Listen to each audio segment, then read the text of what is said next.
YouTube, what's good, guys? It's your boy TD, and I'm back again with another video from Fantasy Good Sports, guys. And today's video is going to be on my top 10 wide receiver rankings for 2025. So, guys, make sure you hit the like button and subscribe to this channel. This is cutting edge content. I said what I said. This is cutting edge content. So, with no further ado, guys, let's begin. Now, listen, guys. Sorry about that. The wind is coming up here. Let me do something real quick. Okay, there we go. So, guys, if you want to get in some of my listener leagues, make sure you sign up as a member. I got 4 different tiers, and that would be your prize. Like whatever tier you sign up for, you can win a prize according to the tier. So make sure you sign up. Also, I got listener leagues coming up.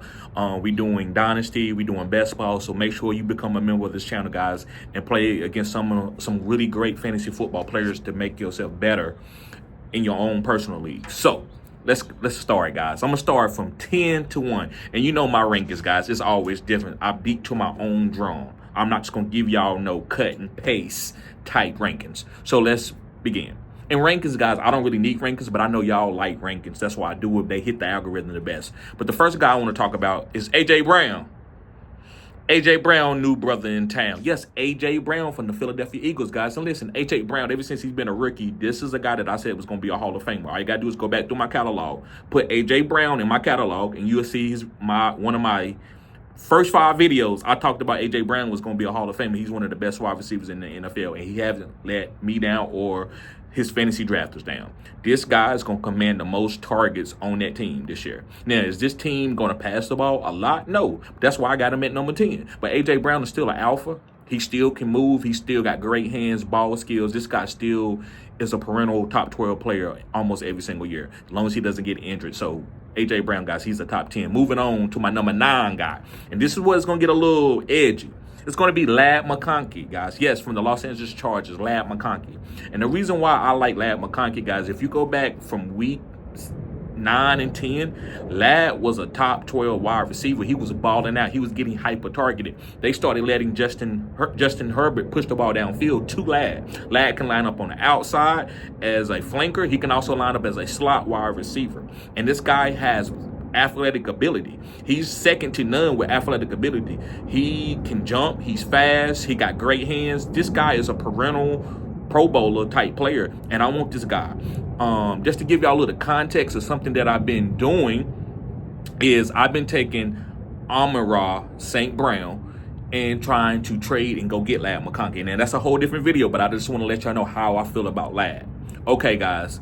And let's move on. And this guy, man, it's a tie right here, guys. And the reason why I gotta be, it's going to be a tie for my number 8 pick because it's a guy that I'm fading, but I had to give him some respect and put him in my top 10. And it's going to be Amon-Ra St. Brown. Now, the other guy is going to be Tyreek Hill. So I think I'd rather draft Tyreek Hill than to draft Amon-Ra St. Brown right here. And the reason why I'm fading Amon-Ra St. Brown is not that he is a bad player. It's that I think this Detroit Lions football team is going to be a different team this year. I think it's going to be a Jahmyr Gibbs team. It's been an Amon-Ra St. Brown team up into the end of last year. And yeah, so up into the end of last year, that's when Amon-Ra stopped being the number 1 go-to guy and Jahmyr started taking over. So I'm willing to fade Amon-Ra because I don't think he's going to be, his ceiling is not as high this year. So not saying he's a bad player. I think he could be top 12, but do we want Amon-Ra in the top 12 or we want Amon-Ra in the top 5 or top 3 where his ADP is at? So that's why I have Tyreek Hill and Amon-Ra at the 8th spot, and I'm drafting Tyreek Hill as a top 12 wide receiver. And let me break Tyreek Hill down a little bit. The reason why Tyreek Hill is my number 8, guys, this is still Tyreek Hill. He's still one of the fastest guys in the NFL. He still plays on an offense, as in right now, that hyper targets him. Even when he wasn't balling out last year, he still was getting 8 to 10 targets a game. So I love Tyreek Hill. And if he gets traded, guys, he's not anywhere he gets traded, it's going to be good. I don't care where he gets traded. I don't care what the quarterback play. This is Tyreek Hill. Look what he did for Tua. I said what I said. Look what he done for Tua. So let's move on. My number 7 guy is going to be Brian Thomas Jr. I love Brian Thomas Jr. The reason why I got him at number 7, I don't know how I can trust Trevor Lawrence. Trevor Lawrence, I don't know if he's going to be able to hyper target Brian Thomas.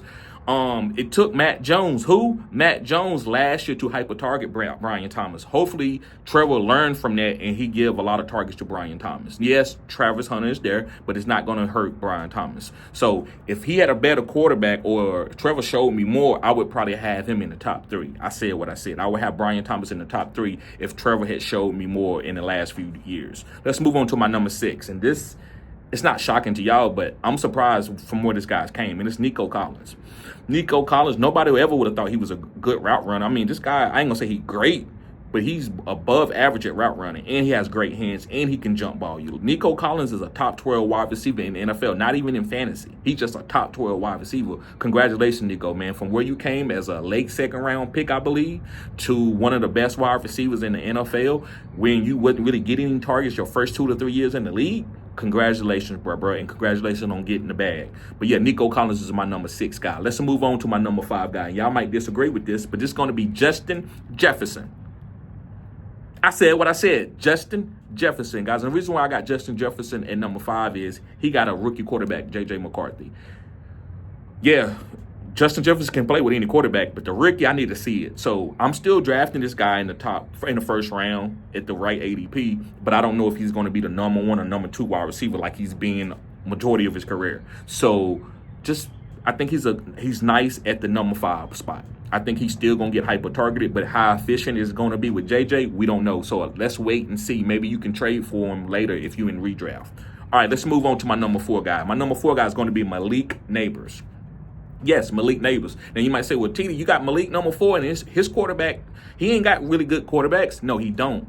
But with veteran quarterbacks like Russell Wilson and Jameis, you know Jameis can hyper-target anybody in fantasy. Russell done had top 5 wide receivers with DK and Tyler Lockett. So, yeah, these guys are older, but I still believe that Malik Neighbors, with his special ability and with Brian Daboll drawing up plays, Malik Neighbors is going to get he's probably going to get 12 targets a game. He might lead the NFL in targets. I said what I said, so I feel good about Malik Neighbors. I think he's going to have a tremendous season this year.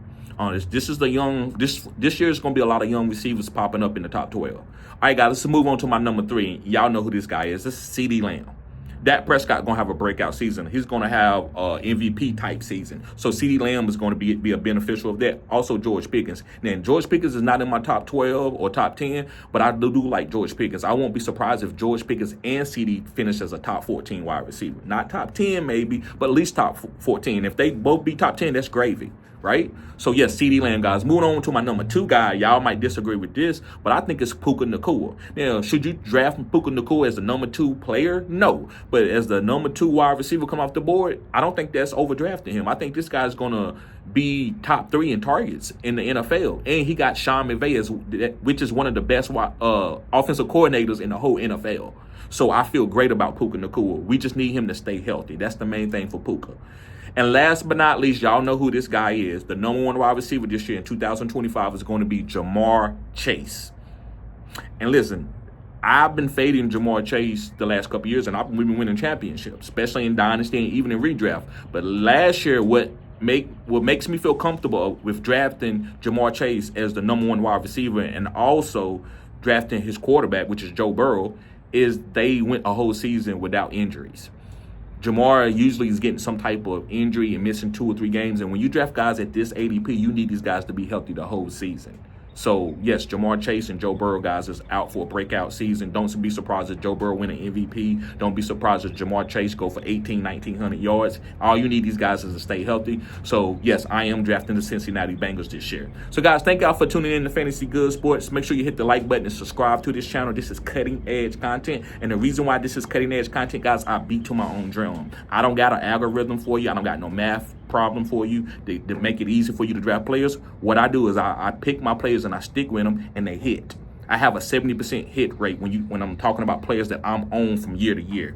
Right now, starts and sits might not always go as smooth because all we can do is play our studs. That's how I see it. But as far as me calling breakout players, like I like Lad McConkey this year. I was on Brian Thomas. I like Brian Thomas over Malik Neighbors last year. I was on Amon-Ra St. Brown when he broke out. I was on A.J. Brown when he was a rookie. Guys, if you go back, Tyreek Hill, guys, plenty of players that I've been on when they broke out. So make sure you follow your guy and hit the like button. See y'all later.